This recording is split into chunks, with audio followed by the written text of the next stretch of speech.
За та бүгд өнөөдрийн мэдрэгье. За манай цахим яам сая манай байнгын орон дараа хэлчихлээ. Материалууд бас арай жоохон дөрүүлж ирмээр байна. Сая одоо гуйж дээр сайдын презентацийг бид нар авч ин дэлгэцэн дээр үзэж штэ. Эндээс харахаар харагдахчгүй. Нэгдүгээрт хоёрдугаарт жоохон смартлаг баймаар байна хэдүүлээ. Одоо манайх чи IT-ийн яам штэ. IT-ийн салбар мэдээлэл технологийн шинэ дэвшилтэд янз янзын арга хэлбэрүүдийг одооноос үйл ажиллагаанд нэвтрүүлэх, мөрдөхөд одоо бид нар л мандайлах хэрэгтэй шүү дээ. Тэгэхээр зэрэг энэ тал дээр бас анхаармаар байна гэж хэлмээр байна.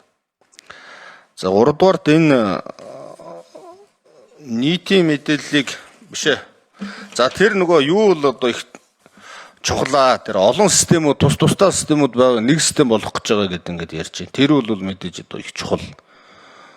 Одоо энгийн иргэд битгий мэрэгжлийн гэж хэлж болох бас энэ одоо салбарт ажиллаж байгаа гэж одоо байгаа хүмүүсийн ч зарим нь ялгаж салгахтайгаа байдаг л ийм олон системүүд байгаад байгаа шүү дээ манай энэ салбар дээр.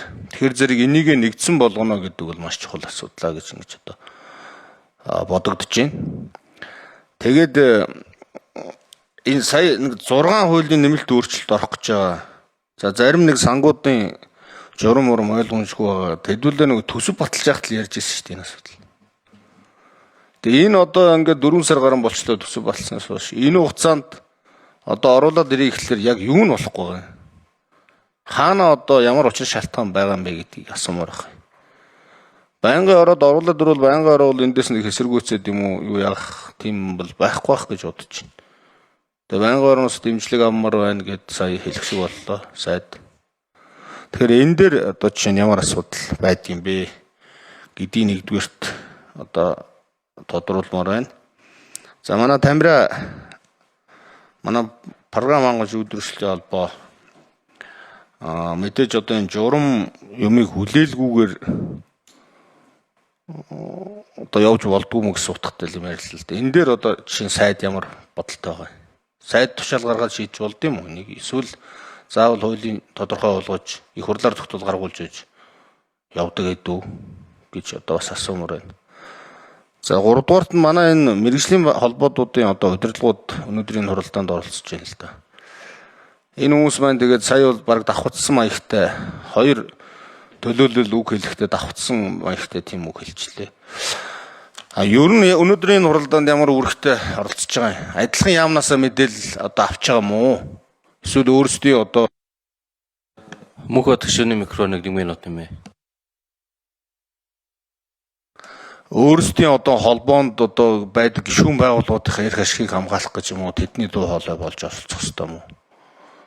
Хэрвээ одоо өнөөдөр яамнасаа мэдээлэл хамтдаа бид нартай адилхан авах гэж энд оролцож байгаа бол яагаад манай яам мэрэгжлийн холбоодуудын уялдаа холбоо ийм одоо муу байгаа юм бэ гэж л асуумар санагдах юм. За энэ дээр нэг хариулт өгөөч гэж. За сүүлийн асуултан дээр нь хэлэхэд би энэ байнгын орны хурал дараалагчийн хувьд салбарын төлөөллүүд яг компани мөн мэрэгжлийн холбоод хамаагүй энэ дээр бас байр сууриа хэллээсэй гэсэн үүднээс урьж оролцуулж байгаа юм шүү. За тэгээд Батэрхүү сайд асуултанд хариулъя.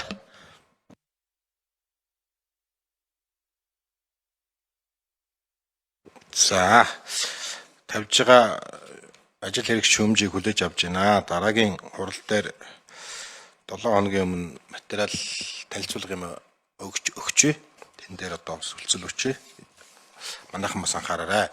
Тэр нь манай их хурлын юун дээр энэ бас их хурлын гишүүдэд танилцуулгыг өрчилж өгөхгүйгээс болоод хууль ингээ чанаргүй гараад байгаа.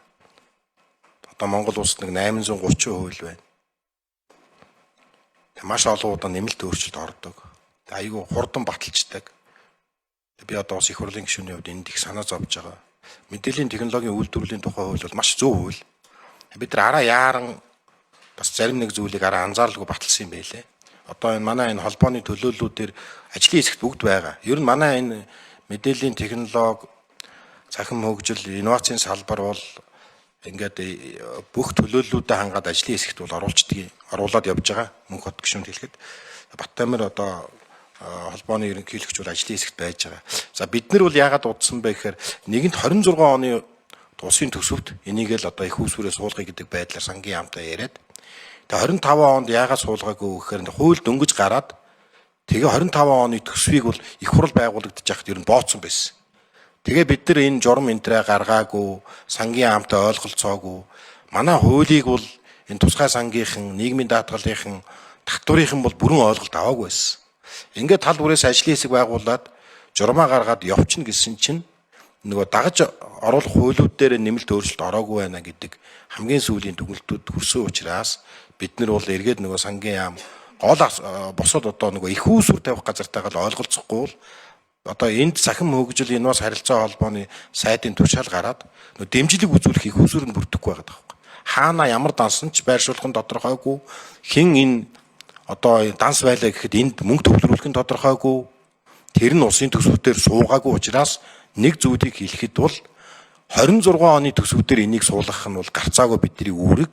25 ондоо 26 он суухад ямар ч маргаангүй эрхцээ хөвд хоорондоо зөрчилгүй нэг мөсөн ийм сайн хуулийн нэмэлт журамтай болоё гэдэг байдлаар бид ажиллаж байгаа. Тэгэхгүй бол яарад нэг батлуулцдаг засгийн газараар тэгээ хууль зүйн яам тэр нь бас бүрдэх дурггүй болсон. Одоо ер нь хууль зүйн яам чи яагаад вэ нөхөр хуулиас давсан журам бүрдэхгүй гэдэг байдлаар явдаг. Тэгээ бид одоо ингээд нэг одоо 3 журмын төслөнд байж яана л да. Бие бинийгээ ингээд нэг ажил хийж байгаа юм шиг цаасаар юм уу журмаар айл болохоор ингээд тоогоор битгий ингэж ажлын гүйцэтгэл хангаач гэдэг байдлаар бид нар бол яамн дээр чиглэл өгөөд 26 онд л одоо сангийн яамтай ойлголцсон 26 оны төсөвтөр л яг тодорхой хууль эрх зүйн хувьд бэлэн байдлаар энийг шийдэх гэсэн ийм байдлаар ажиллаж байгаа шүү. Дутуу зүйл бол би бас нэмэхэд бэлэн ийм л хариулт өгье доо.